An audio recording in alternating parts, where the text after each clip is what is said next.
a good question. Both of those guys did a great job. Ryan Racal did a great job. The kid from BYU that we had.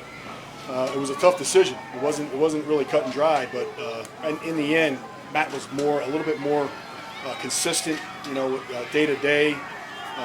Being a lefty punter, a little bit older. I think we made that choice to go with it. I didn't want to go into this camp, with two guys because it kind of filters it down for Bucker. I need to get those reps. He needs to get all the reps possible. Why do you like the lefty punter?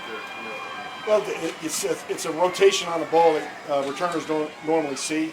Now everybody has a jugs machine that's able to turn into a lefty punt, but you just don't see a lot of lefty punters in the league, and they don't catch them a lot. Mostly righters. It's early here, but who are you eyeing maybe right now as punt returner, punt returner? Punt returner. If you watch when we warm up, I got like 19 guys out there, but in reality, there's probably 5, 6 guys that could do it.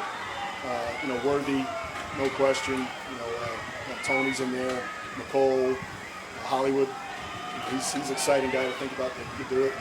And the guy that's really done a really good job is Nico. After you got a couple of weeks, we'll see it next week when it's the Hall of Fame game. But I'm excited, nervous to hear about the kickoff. Both. Yeah, I'm excited and nervous about it, to be honest. We've been working on it a lot. We're going to work on it again tomorrow in practice. We work on it in walkthroughs mostly every time. But there's a lot of unknowns with it. How a team's going to attack you, what are they going to do, and what are the kickers going to do, what's going to be the philosophy. So, and how they're going to officiate it too. We have the officials here, and we're going to sit down today, in fact, and watch our tape and have those guys, tell us good or bad what we're doing. So it's going to be an ongoing. These preseason games are going to be important for us. What have you seen just from a couple of fights? We learned a lot. We've learned that you want to try to kick the ball without a lot of hang time, low ball that goes probably inside the 10, maybe skips into the end zone, ball that they can't get to right away. If they catch a ball on a line drive at the 10-yard line, it's going to be easy for them to get it out to the 30 like that. So you have to try to kick it away from the returners if you can, skip it into the hit in the target zone and skip it in the end zone, possibly for a touchback where you get the ball at the 20. That's the ultimate goal in kickoff. What do you think the challenge with officiating in your kickoff, like from your conversation with them on the field?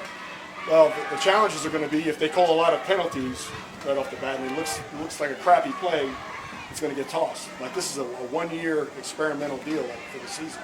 So we need it to be a clean play. So we need to be working together with the officials early on to figure things out, small little details of how to align, make sure we're all aligned right.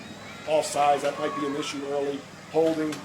If there's too many holding calls, it's going to look like a sloppy play. So, all those things will get worked out through the preseason and early in the season too. It's going to be an ongoing deal. The timing right with they can't move until the receiver catches the ball or the ground. Is that a challenge to the false start?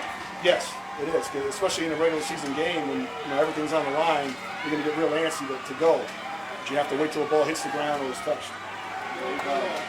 Go ahead.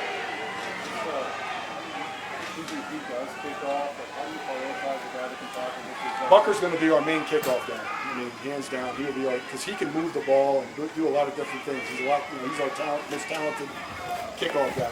Other guys that can kick off, Justin, and then Lewis, he'll be able to kick off and be able to cover. So you just want them to just get the ball into the target zone, where you're trying to pin them down there just with a good kick, and you got actually 11 guys covering instead of 10. Young guys, particularly eager to see when the preseason starts? Yeah, I want to see Lewis. He's number one. I want to see how he handles being tackled and blocking. I love him. I love the way he works, so I want him to do well. So I'm looking forward to seeing him. I'm looking forward to seeing Nico. I'm looking forward to seeing Bozeman, who showed up, linebacker, who's done a lot in camp, and Jacobs, a lot of those linebackers. I love the linebacker room. Safeties, I'm excited about them too. Guys like Gillespie and that whole room really is pretty good. Hicks he's a no-brainer. Special teams guy for me. He's a 4-phase starter right now. So he's already our PP on the punt team. You notice that. Hey, Dave, you still have Harrison, and you guys adjust so well. Like the penalty's only 30-yard line for a long kickoff. Yeah. Is there potential you guys have a bunch of crazy recruits you guys just transition and say? Yeah, if we're not happy with our kickoff coverage, we'll go to that. We're going to do what's best for the team. If we feel giving up 5 yards is better than trying to pin them deep with a different kind of kick, we'll kick touchbacks because Bucker can kick touchbacks. we'll hit it out of the back of the end zone. Do you anticipate that teams are going to lose games in the first month while they're feeling this thing out? I think the problem is going to be the returners. They have to field every ball now. The ball doesn't just die. They have to go down and field it. And the balls that skip, they're going to be hard to handle. There might be some turnovers early.